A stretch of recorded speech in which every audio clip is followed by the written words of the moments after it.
All right, guys, we're in the last section of Chapter 10, and what we're trying to do in this section is to talk about the geometric representation of circles and putting it into the Cartesian plane or the graphing plane, the rectangular coordinate system. And so we're mixing the two, mixing geometry and algebra, and the algebra being looking at the equations of the circles. And this is pretty critical for those of you moving on to Algebra 2 and Pre-Calc. This is very critical to understand. So just like we have the standard equation of a line, or the slope-intercept form of a line, we have the standard equation of a circle as well. And so this yellow box here represents that standard equation of a circle. Notice up above it says that the center is at hk, so the h is the x-coordinate of the center of the circle, k is the y-coordinate of the center of the circle, and notice that they both have minus signs in front of them. That's just the way the formula is. It has a minus sign in front of each of those. The radius is the r on the other side. Okay, and so that equation as a whole is the algebraic representation of the circle that's graphed on this graph right here. Okay, and so as we look at this diagram down below that's given to us, we want to be able to go from that graph and be able to come up with the equation of that specific circle. So if you kind of look at the yellow lines here as being where 0, 0 is, and then we move over to the center of that circle, it would be backwards 1, so negative 1, and up 1, so a positive 1. But again, you have to be careful with signs because of the minus signs that are already in the formula. Okay, so this would end up, the equation of this would end up, well, let's pull out the center and the radius first. So the center is negative 1, 1. That's where that black dot is. Okay, and the radius of this circle, if you count from there out to the edge of the circle, it's 2 boxes. So the radius of this circle is 2. Okay, so negative 1, 1 is the center. The radius is 2. So let's put that into the equation. Well, if the x-coordinate is negative 1 and the formula already has a negative in it, it would turn it to x minus a negative 1 or x plus 1 quantity squared.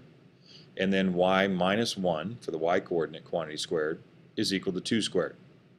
Okay, and we really should simplify that. I guess I didn't do that on here, but it really should be simplified to x plus 1 quantity squared plus y minus 1 quantity squared is equal to 4.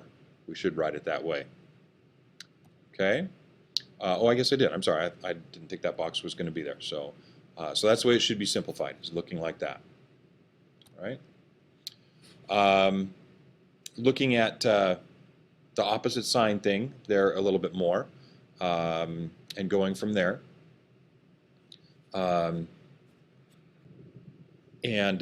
Looking at the way this is being described here, and so again, we need to be able to be given the equation. So we're just going backwards from the opposite slide. We need to be given the equation and then pull that information out. So in this case, the center would be that 5 because it's already got a minus sign in front of it. It would be a negative 3 because it's a plus 3, so it's a minus a negative 3. And so the center of the circle would be 5, negative 3. Because of the sign thing going on there, you basically pick the opposite sign. And because the radius on the other side is 16, you would have to take the square root of that because it's r squared over there. And so the radius of this circle would be 4. So you need to be able to go both ways. If they give you the equation, you need to be able to pull the center and the radius out. If you can figure out the center and the radius from a graph like on the last slide, you need to be able to plug it into the equation and come up with the equation of the circle. So you need to be able to go both ways here. Okay? So here's one kind of like the last slide. If they give you the center and they give you the radius, you need to be able to plug into that standard form and get the equation of this circle. So in this particular case, it would be x minus 2, because the x-coordinate is 2 of the center, y minus a negative 3, or in other words, y plus 3, quantity squared for the y component of it. And because the radius is 3, we would square that on the other side, and that would become a 9. And so there's the standard form, standard equation of this particular circle. Okay, same thing. This one's graphed on a graph again, and you need to come up with a standard equation. So you need to figure out where the center of this is, and which would be at negative 3, negative 1, because if we back up 3 and go down 1, that would be the center of this circle. And then from there, if you count out, it would be 3 boxes out to get to the edge of the circle from that center. And so the radius is 3. So same thing as the last one. We take those two amounts and put them into the standard form. And so it would be x minus a negative 3, or x plus 3, quantity squared. Y minus a negative 1, or y plus 1, quantity squared, is equal to 3 squared, or 9. So that's the algebraic representation. The picture over here is the geometric representation of the same exact circle, just represented two different ways. Okay, how about the little circle? Let's figure out that one. Well, it's centered, the center is actually right on the y-axis, and so we don't move x direction at all. So basically it would be x minus 0 quantity squared. Well, we don't say that, and so it's just x squared. And then it's down 4, and so it'd be y minus a negative 4, or y plus 4 quantity squared. And that circle only has a radius of 1. And when you square 1, you still get 1. And so the other side just ends up being 1. So x squared plus y plus 4 quantity squared is equal to 1 is the equation of that little green circle down there. Okay. How about the other way around? What if they give you the equation and they want you to graph the circle? Well, we just pull out the pieces. So again, we need to find the center of this circle. So the center of the circle would start at 3 because it has a minus sign in front of it. So we would go to the right 3, and because there's nothing with the y is 0. And so the center is at 3, 0.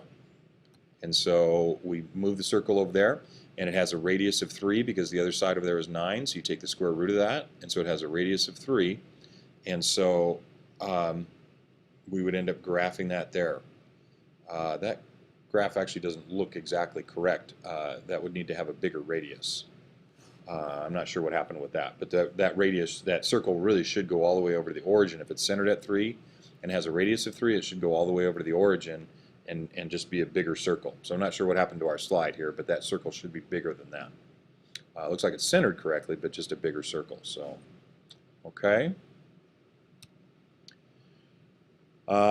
Same thing, it's just the scale on this one is just kind of weird because every box on this graph is 10 units, and so that's why it says here pay attention to the scale of the graph.